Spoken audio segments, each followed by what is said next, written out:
दोस्तों नमस्कार। Open secret में आप लोगों का स्वागत है। मैं आपका दोस्त आशीष चांद।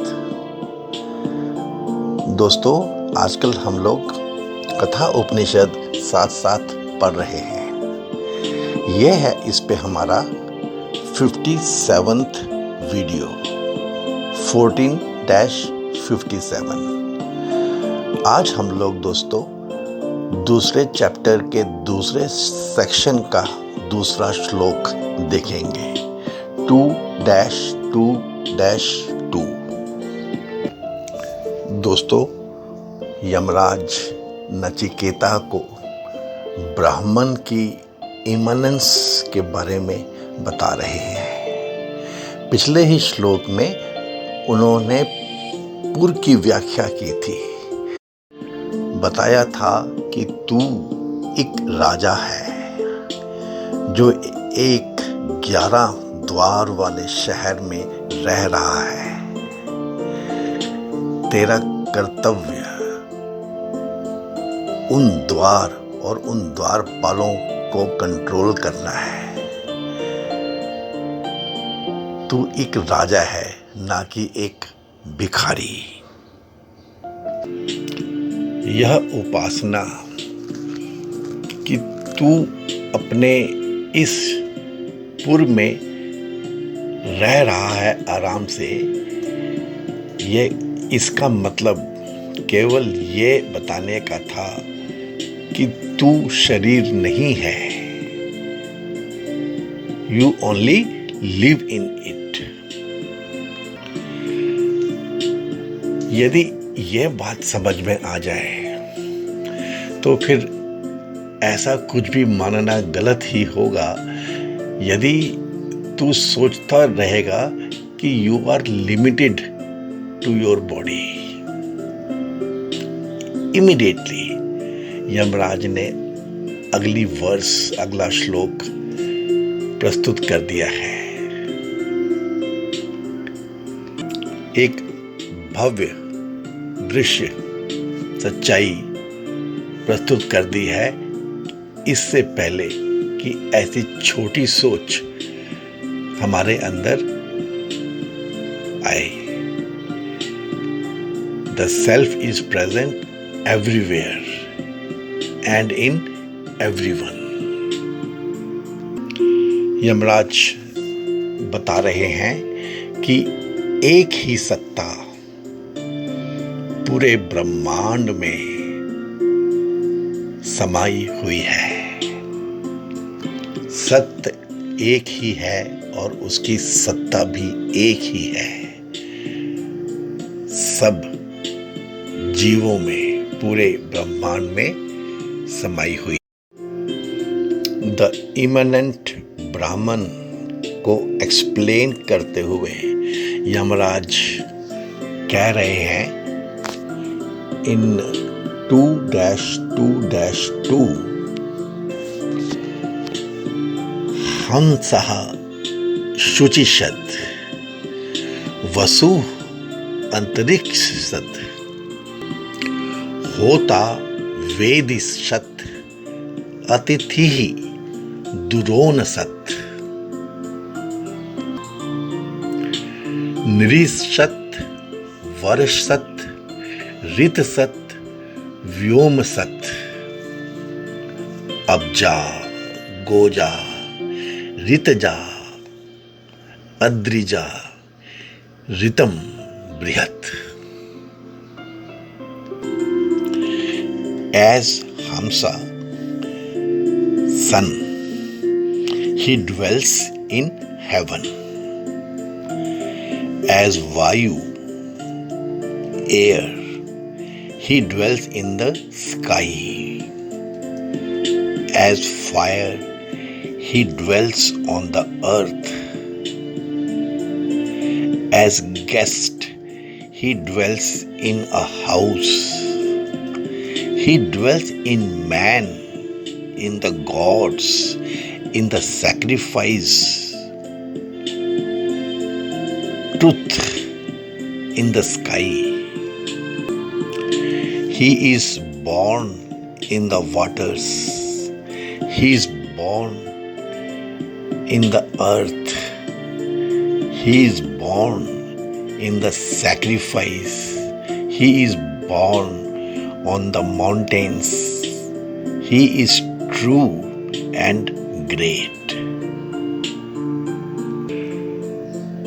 The self is the truth, and it is present everywhere in everyone. यहाँ पे यमराज एक फुल्लर विजन दे रहे हैं नचिकेत को, रिमाइंड कर रहे हैं, बता रहे हैं कि वही सत्य हर एक बीइंग में है। इतना ही नहीं, वह सत्य बृहद है, उसकी कोई लिमिट्स नहीं है। It has absolutely no boundaries. The whole universe is its full dwelling place, not just your body. जरा जरा स्पेसिफिक फॉर्म्स, जरा जरा स्पेसिफिक बता रहे हैं उसको कि कहाँ कहाँ वह सेल्फ रहता है। The Purush who has been explained in the last mantra as residing in the human body is now explained in its wider aspect as the Lordly One who presides over all the functions in every form. This sutra gives a little glimpse of the same truth residing in entire living organisms and forms in the universe. बता रहे हैं वह गमन करने वाला है, आकाश में चलने वाला सूर्य है, वसु है, अंतरिक्ष में विचरने वाला सर्वव्यापक वायु है, वेदी पृथ्वी में स्थित होता है, अग्नि है, कलश में स्थित सोम है।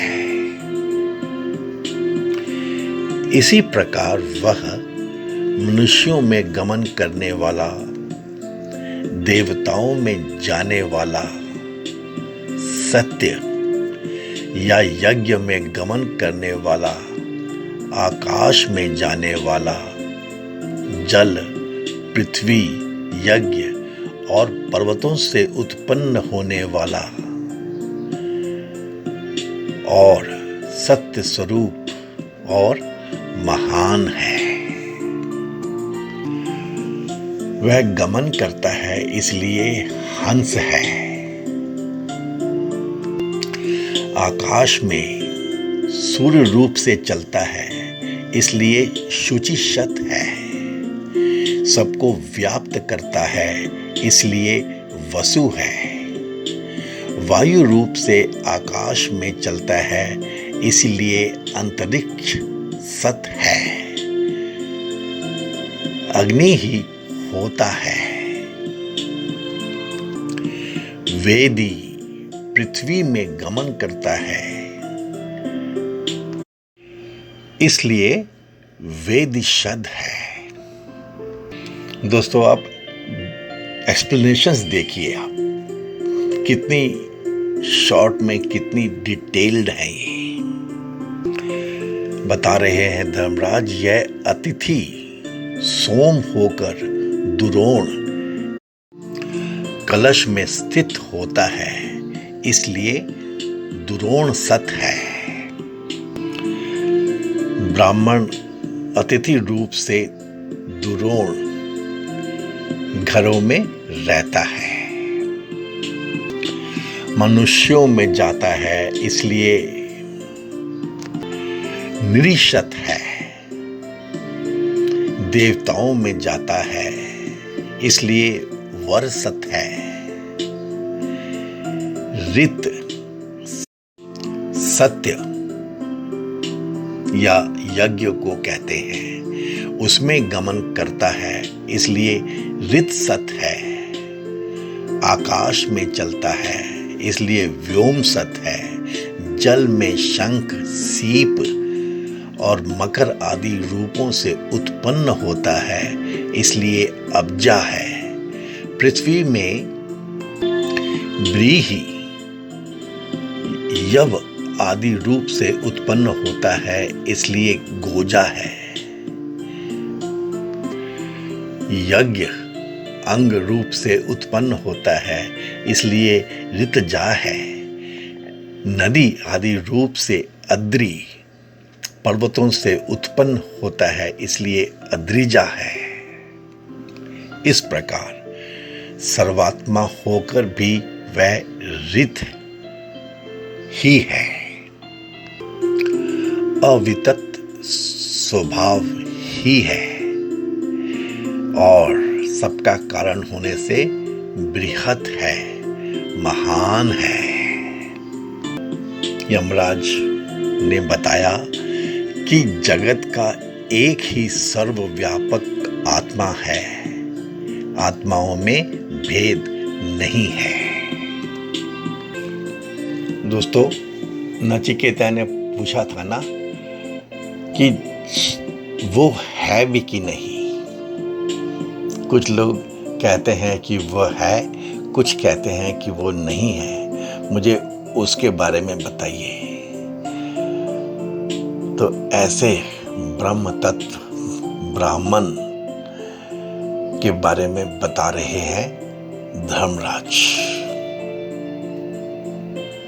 ये पूर्व के बारे में जो बताया था, it represented only one body.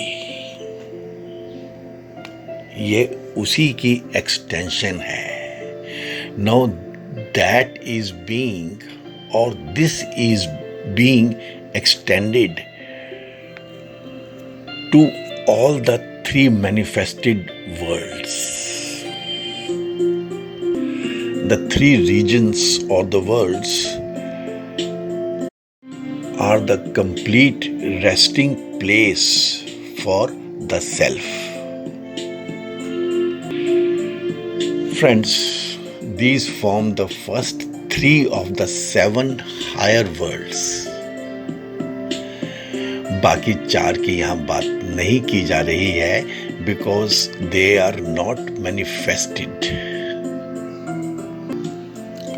One truth alone is there in the entire universe.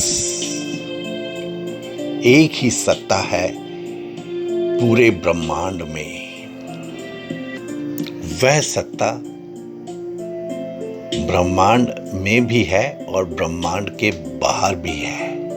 ब्रह्मांड उस सत्ता में ही समाया हुआ है। तो अभी तो ब्राह्मण की बात हो रही है जो उस सत्ता में एग्जिस्ट करने वाले हर एक जीव की का एट्रीब्यूट बन गया है, बना हुआ है। दोस्तों, हमारे भारत की जो अध्यात्म है या जो हमारा जो इतिहास है या जो हमारा स्क्रिप्चरल नॉलेज बैंक है, भारत के हिसाब से, सनातन के हिसाब से, जब ये सृष्टि की रचना होनी थी तब ब्रह्मा जी ने सबसे पहले लोक निर्माण किए थे कि जो भी मैं बनाऊंगा वो रहेंगे कहाँ। तो दोस्तों, वहाँ पे हमें मालूम है 14 लोगों की बात समझ में आती है। बीच में है ये हमारा भूलोक, इसके ऊपर 6 लोक हैं, नीचे 6 लोक हैं। ऐसे 13 लोक बनते हैं और एक है ब्रह्मलोक, सत्यलोक, वो उनका अपना लोक है। तो इन 13 लोकों में से जो ऊपर के 7 लोक हैं, उसमें से 3 में इस श्लोक के अनुसार जीवन जाता है। ये मैनिफेस्टेड है, बाकी अभी अनमैनिफेस्टेड है। तो जो ये मैनिफेस्टेड लोग हैं उसके बारे में ही यह श्लोक बता रहा है कि वो ब्रह्म जिसके बारे में तुम डाउट करते हो कि वो है कि नहीं, वो एक ही ब्रह्म है जो इन तीनों लोक में जो भी इसको मैनिफेस्ट करते हैं, इन लोगों को, उनमें वह है। पिछले श्लोक में पूर्व से समझाया, अब ये उसका विस्तार बता रहे हैं दोस्तों। हमारे यहाँ पे दोस्तों तीर्थ मार्गी हैं, दान मार्गी हैं, तप मार्गी हैं, भक्ति मार्गी हैं, ज्ञान मार्गी हैं। इन सब के अपने अपने लोक होते हैं दोस्तों, जहाँ ये पहुँच जाते हैं। इसी की बात चल रही है दोस्तों। भूलोक है, यमलोक है, स्वर्ग लोक है, ज्ञान लोक है, तप लोक है। ये भुवरी लोक है, संयम मणि लोक है दोस्तों। ये पहले 2 ऐसे 7 लोक हैं, जिसमें से ज़्यादा कॉम्प्लिकेट नहीं किया है, सीधे सीधे बताया है कि पहले 3 लोकों में जो मैनिफेस्टेड हो गए हैं उसमें वही ट्रुथ ब्राह्मण है। थोड़ा सा इनके बारे में एक एक शब्द से दोस्तों पूरा समझा दिया गया है। यदि इसको एप्रिशिएट कर पाए, रिस्पेक्ट कर पाए, तो दोस्तों 2 लाइनों में, 2 पंक्तियों में, छोटे छोटे शब्दों से ही पूरे ब्रह्मांड में वो एक सत्य बसता है। This is the immanence of Brahman, ये समझा दिया गया है दोस्तों। This is the power of language Sanskrit. शुचि शब्द, दिस स्टैंड्स फॉर स्वहलोक और हेवंस। ये जो सूर्य है, हंस जिसको कह दिया गया है यहाँ पे, the sun is the main dweller of the heavenly regions. फिर है अंतरिक्ष सद, this stands for Bhuvarloka, the inter spatial region between the heaven and the earth. It is usually translated as space in which dwells the air. फिर आ जाता है दोस्तों वेदिशत, this stands for भूलोक और the earth. It is usually represented by the fire element, from which the water and earth elements arise. फिर और deep में चले गए हैं, गहराई में चले गए हैं, अर्थ के ऊपर आ गए हैं। विद इन अर्थ की बात भी की है धर्मराज ने, दुरोण सत। इसका एक मतलब हो सकता है होम्स, मतलब बॉडीज, और हमारे कॉन्टेक्स्ट में जिसकी हम बात कर रहे हैं, cities in which the Lord comes to dwell as an atithi, a guest. By this it is being said that the same self rests in all bodies. इस दुरोण को आप ऐसे भी ले सकते हैं दोस्तों कि ये एक स्पेशल कलश है, जार है ये, जिसमें सोम रस रखा जाता है सोम सैक्रिफाइस के लिए। इफ फायर इन द वेदी शत, जैसे समझाया ऊपर, is taken to mean the sacrificial fires, then this translation blends with it. Sacrifice यज्ञ के लिए जैसे सोम रस है, वैसे ही दोस्तों जो ये प्राण है ना, ये जो लाइफ है, ये ह्यूमन बॉडी के लिए है। एक पैरेलल बता रहे हैं।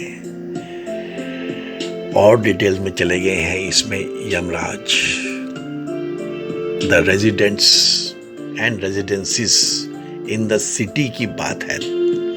निरसत है ये among men, he dwells as an ordinary city resident. वरसत है among the adorable ones, he dwells as befitting the deities or representatives of God's powers in more palatial quarters.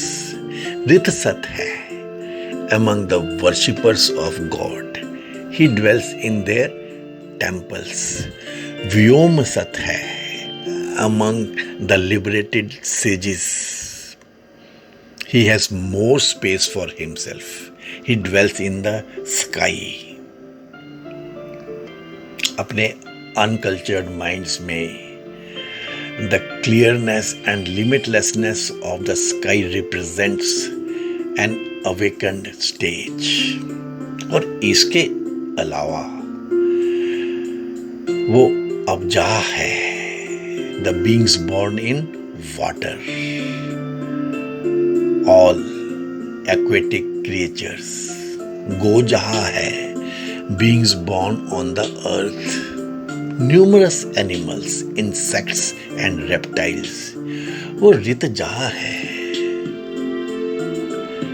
in beings born out of sacrifice, as a result of performing yajnas. वो अद्रिजा है, he even dwells in the rivers and lakes born out of mountains.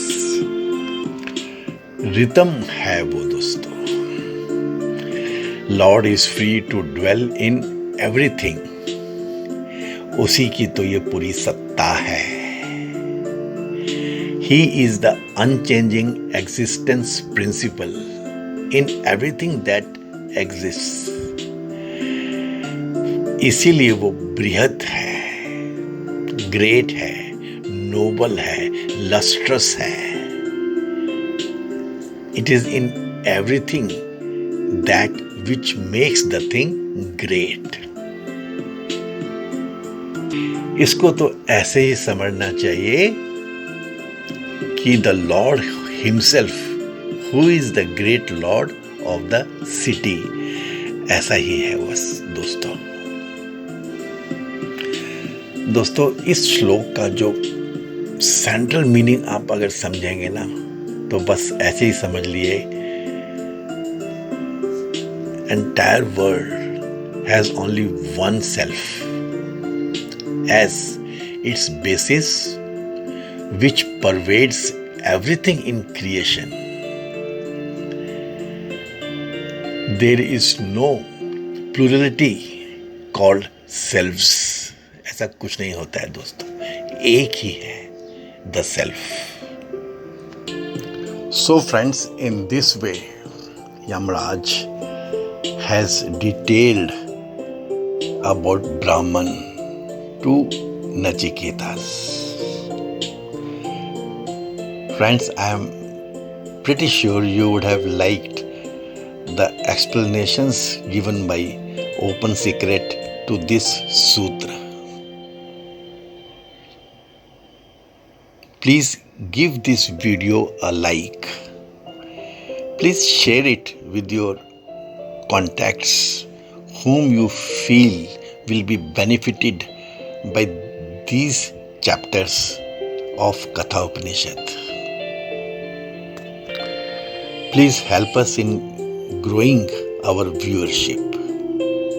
Thank you very much friends. हे पूर्ण परमात्मा, पापों का कर खात्मा, विश्व बने धर्मात्मा, सब हैं तेरी आत्मा। May God bless us all. Thanks friends.